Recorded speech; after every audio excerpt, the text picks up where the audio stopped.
পূবের আকাশে ফুটে উঠেছে রক্তিম আভা। আর কিছুক্ষণ পরেই উঠবে জেজুদোতে আমাদের প্রথম দিনের সূর্য।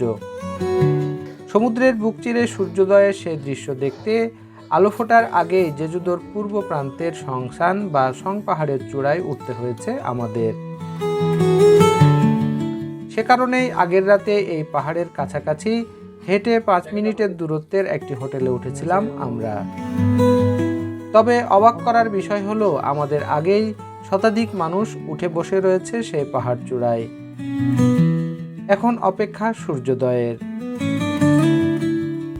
পাহাড়টিতে উঠতে সময় লাগে প্রায় 20 থেকে 25 মিনিট মতো। তাই ফজরের নামাজ পড়ে তাড়াহুড়া করে বেরিয়ে পড়লাম হোটেল থেকে। এখন বাজে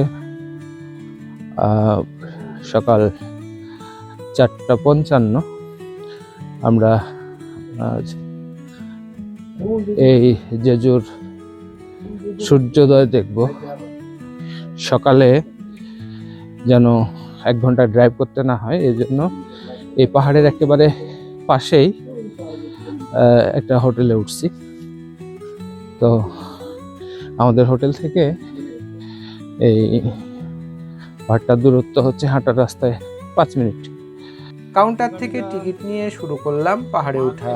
জেজু শহরের এই অংশ তখনও ঘুমিয়ে রয়েছে। ফ্রি রাস্তাটা এদিক দিয়ে, ওই দিক দিয়ে সম্ভবত ঘুরে ঘুরে অনেক দূর উঠতে হবে। আমরা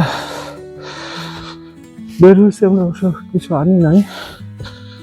তা মনে হলো যে পানি আনলে ভালো হতো।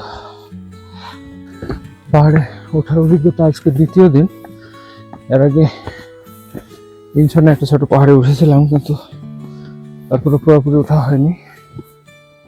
তবে প্রচন্ড হার্টবিট বেড়ে গেছে অলরেডি, কথা বলাই কষ্টকর।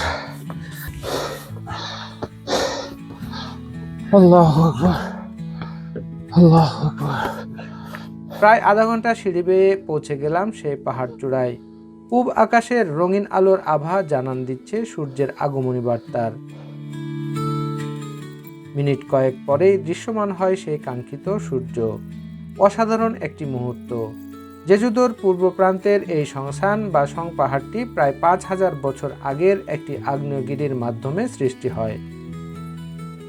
জেজুদোর যে কয়েকটি স্থান থেকে সূর্যোদয় দেখা যায় তার মধ্যে এটি অন্যতম।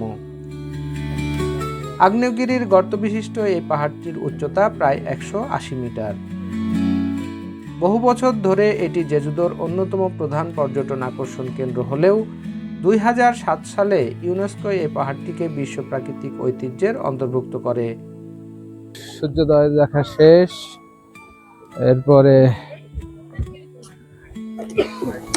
আগ্নেয়গিরির এই পাহাড়, এখান থেকে সূর্যোদয় দেখলাম। জেজুদোতে যে কয়টি জায়গাতে সূর্যোদয় দেখা যায় এটি তার ভিতরে অন্যতম। ওইটা এটা হচ্ছে নামার রাস্তা। পাহাড়ে উঠার থেকে নামার কষ্টটাও কম না। পাহাড়ে ওঠার শুরুতে আমরা ফ্রি ও টিকিট কেটে ওঠার 2টি আলাদা রাস্তা আছে মনে করলেও নেমে আসার সময় বুঝতে পারি 2টি রাস্তা মূলত 2টি ভিন্ন পাহাড়ের। সামনে এখানে কাউন্টারে টিকিট কাটছি এবং কেটে এই রাস্তা দিয়ে এই পাহাড়ে উঠছি সূর্যোদয় দেখার জন্য। আর এদিকে ফ্রি ট্রায়াল আর একটা রাস্তা আছে। তো এখানে একটা বিষয় জানিয়ে রাখা ভালো, যেটি হচ্ছে যে ফ্রি ট্রায়াল বামে আর টাকা দিয়ে গেলে ডানে, কিন্তু দুইটাই কিন্তু একই পাহাড়ের রাস্তা না। শুধু এই পাহাড়ে উঠতে গেলে মূল যে পাহাড়টা, এই পাহাড়টাতে উঠতে গেলে টাকা দিয়ে উঠতে হবে। ফ্রি ট্রায়ালের রাস্তা গেলে এই পাহাড়ে ওঠার সুযোগ নেই। এদিকে নিচু আরেকটি জায়গা আছে, এখান থেকে সূর্যোদয় দেখা যাবে। মূলত পার্থক্যটা এটাই। বন্ধুরা, লাইক দিয়ে সাথে থাকুন। দেখা হচ্ছে পরের পর্বে।